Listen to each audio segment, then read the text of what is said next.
ఆధిక్యత కనపడుతుంది. గడిచిన ఎలక్షన్స్ కంటే కూడా ఇంకా మెరుగ్గా ఇక్కడ బీఆర్ఎస్ మనకు చూడగలుగుతున్నాం.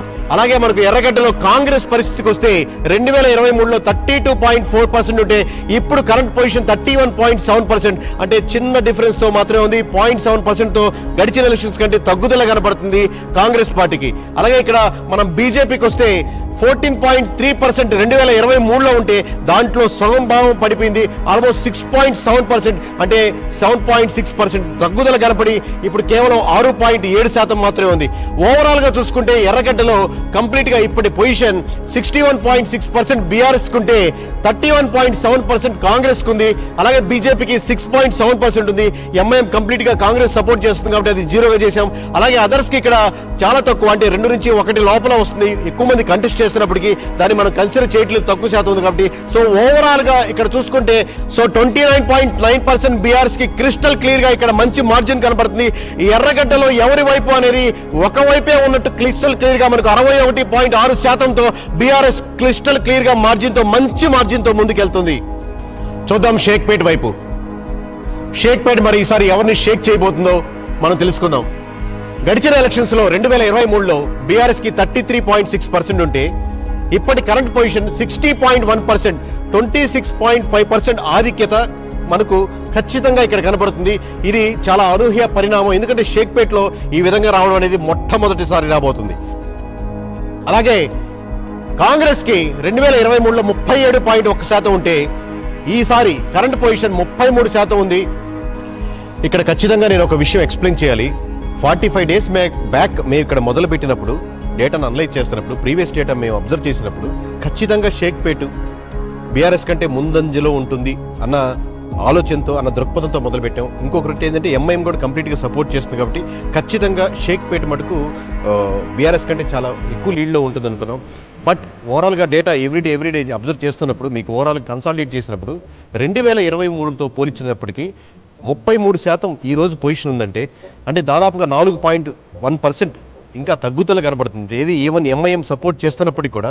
సో కంప్లీట్గా ఆ ఓట్ బ్యాంకింగ్ ఏదైతే ఉందో సపోర్ట్ చేస్తున్నప్పుడు కూడా అది బీఆర్ఎస్కే కన్వర్ట్ చేసుకుంటుంది అని మనకు క్లారిటీగా ఇక్కడ కనబడుతుంది. అలాగే మనం చూసుకుందాం బీజేపీ వైపు. బీజేపీ 2023లో 15.9% ఇక్కడ కనపడుతున్నాయి. కరెంట్ పొజిషన్ 6.9% అంటే దాదాపుగా పోయినసారి పడ్డ దాంట్లో సగం భాగం ఓట్ బ్యాంకింగ్ ఇక్కడ కోల్పోతుంది. 9% ఓట్ బ్యాంకింగ్ ఇక్కడ కోల్పోయి అది కేవలం ఇప్పుడు 6.9% ఉంది. సో ఓవరాల్ గా షేక్పేట్ మనం చూసుకుంటే బీఆర్ఎస్ కంప్లీట్ గా ఇక్కడ మెజారిటీ చూపిస్తుంది. 60.1%తో 60.1%తో మెజారిటీ చూపిస్తుంది. అలాగే కాంగ్రెస్ కేవలం ఇక్కడ 33%తో ఆగిపోతుంది. అలాగే బీజేపీ ఇక్కడ 6.9%తో ఉంది. అలాగే ఇక్కడ ఎంఐఎం కంప్లీట్ గా కాంగ్రెస్ సపోర్ట్ చేస్తుంది కాబట్టి అది కన్సిడర్ చేయట్లేదు. అలాగే అదర్స్ కి ఇక్కడ 1 to 2% మాత్రం లోపలే ఉంటుంది కాబట్టి అది కూడా మనం కన్సిడర్ చేయట్లేదు. సో ఓవరాల్ గా చూసుకుంటే ఇది షేక్పేట్ 27.1%తో బీఆర్ఎస్ క్రిస్టల్ క్లియర్ మార్జిన్ కనబడుతుంది. 60.1%తో షేక్పేట్ ని షేక్ చేస్తుంది. యూసఫ్ గూడలో యూత్ ఎక్కువ ఉంటారు. సో మొత్తం యూసఫ్ గూడ ఎటువైపు మలుతుందో మనం చూద్దాం.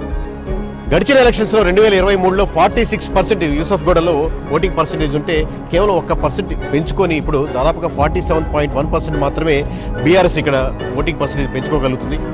అలాగే మనం కాంగ్రెస్ చూసుకోగలిగితే 2023లో 35.7% ఉంటే ఇప్పుడు దాదాపుగా 45.5% అంటే 9.8% అంటే ఓవరాల్ గా చూసుకుంటే 10% ఎక్కువ లాస్ట్ ఎలక్షన్స్ కంటే ఈసారి యూసఫ్ గూడలో మనకు కనపడుతుంది. అంటే యూసఫ్ గూడలో కొంచెం కాంగ్రెస్ వైపు ఎక్కువ మల్లుతున్నారని ఆలోచిస్తున్నారని చూస్తున్నారని మనకు తెలియబడుతున్నారు. అలాగే మనకు బీజేపీ చూసుకుంటే 2023లో 14.2% దాదాపు 15% వరకు ఉన్నది సగం పడిపోయి దాదాపు 7% వరకు పడిపోయింది. అంటే కరెంట్ పొజిషన్స్ ఓన్లీ 7.4 దగ్గర ఆగింది బీజేపీకి ఇక్కడ. ఇప్పుడు ఓవరాల్ గా యూసఫ్ కూడా చూసుకుంటే కరెంట్ పొజిషన్ 47%తో బీఆర్ఎస్ ఉంటే 45.5%తో కాంగ్రెస్ ఉంటే 7.4%తో బీజేపీ ఉంది. ఇక్కడ ఎంఐఎం కాంగ్రెస్ సపోర్ట్ చేస్తుంది కాబట్టి అన్ని డివిజన్ లాగా ఇక్కడ మనం కన్సిడర్ చేయట్లేదు. అలాగే అదర్స్ కూడా 1 or 2% లోపలే ఉంటుంది కాబట్టి యథావిధిగా మనం కన్సిడర్ చేయట్లేదు. కానీ ఓవరాల్ చూసుకుంటే నువ్వా నేనా పోటీగా ఉంది ఇక్కడ. కేవలం ఈ రోజు ఈ క్షణానికి 1.6% బీఆర్ఎస్ మార్జిన్తో ఉన్నప్పటికీ అది 1% అటు ఇటుగా మారచ్చు. సో మొత్తం యూసఫ్ కూడా మటుకు ప్రతిరోజు 1% పైకి కిందగా మనకు ఎవ్రీడే డేటా మారుతుంది. యూసఫ్ కూడా మటుకు నువ్వా నేనా అన్నట్టుగా ఉంది BRS versus Congress position. So ఇప్పటి వరకు ఇది అండి 7 డివిజన్లు చూసాం. 7 డివిజన్లో గడిచిన ఓట్ బ్యాంకింగ్ ఎలా ఉంది, ఈ రోజు ఈ క్షణానికి ఇప్పటి వరకు ఎలా ఉంది ఓట్ బ్యాంకింగ్ అనేది మీకు క్షుణ్ణంగా ఎక్స్ప్లెయిన్ చేయడం జరిగింది. ఇది ఏ ఒక్కరోజు 2 రోజుల్లో చేసింది కాదు. గడిచిన 45 రోజులుగా మేము ఎవ్రీ డివిజన్లో క్రిస్టల్ క్లియర్గా అబ్జర్వ్ చేస్తూ క్షుణ్ణంగా ప్రతి క్యాస్ట్ని, ప్రతి కమ్యూనిటీని, ప్రతి వర్గాన్ని టచ్ చేస్తూ దాన్ని మనం శాంప్లింగ్ విధానంలో చూస్తూ అబ్జర్వ్ చేస్తూ ఉన్న మీ డేటా. ఎందుకు మరి కొన్ని డివిజన్స్లో మీకు చాలా డిఫరెన్స్ కనపడుతుంది అనేది మీకు ఒక డౌట్. రెండవది, ఎంఐఎం కంప్లీట్గా కాంగ్రెస్ సపోర్ట్ చేస్తుంది కదా, అంటే కంప్లీట్గా ముస్లిం ఓట్ బ్యాంకింగ్ కంప్లీట్గా టర్న్ అవ్వట్లేదా? ఇలా ఎన్నో డౌట్స్ మీకు చూడంగానే మీకు రావచ్చు. లేదా మాగంటి సునీత గారిని చూసి ఓట్లు పడుతున్నాయా కొన్ని డివిజన్లో, లేదా నవీన్ యాదవ్ గారిని చూసి ఓట్లు పడుతున్నాయా కొన్ని డివిజన్లో అనేది ఉంటాయి. ఓవరాల్గా చూస్తుంటే ఒక్కొక్క డివిజన్కి ఒక్కొక్క కథ, ఒక్కొక్క హిస్టరీ ఉంది. ఓవరాల్గా ఎంఐఎం కంప్లీట్గా కాంగ్రెస్ సపోర్ట్ చేస్తున్నప్పటికీ కూడా ఓవరాల్గా ముస్లిమ్స్ అంటే మైనారిటీ వర్గంలో ఇక్కడ ప్రధానంగా మోర్ దాన్ 1,00,000 ఓట్లు ఉన్నటువంటి ముస్లిమ్స్ వర్గాల్లో ఎక్కువ శాతం బీఆర్ఎస్కి షిఫ్ట్ అవుతున్నారు. మోర్ దెన్ 50% అనేది మీకు డీటెయిల్స్కి చూపిస్తాం ఎంత పర్సెంట్ అనేది. బట్ ఓవరాల్గా మోర్ దెన్ 50% బీఆర్ఎస్కి షిఫ్ట్ అవుతున్నారు. అంటే ఇంతకుముందు కాంగ్రెస్కో లేదా ఎంఐఎంకో స్ట్రాంగ్గా నిలబడ్డ కమ్యూనిటీస్కు ఒకటి షిఫ్ట్ అవడం ఒకటి కారణం.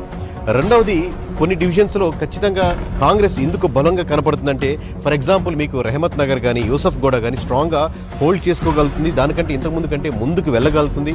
అక్కడ ఉన్నటువంటి క్యాండిడేట్స్ సపోర్ట్ చేయడం కానీ, కార్పొరేటర్స్ కానీ సపోర్ట్ చేయడము, లేదా క్యాండిడేట్ నవీన్ యాదవ్ గారికి కంప్లీట్గా అక్కడ పట్టు సాధించడము, లేక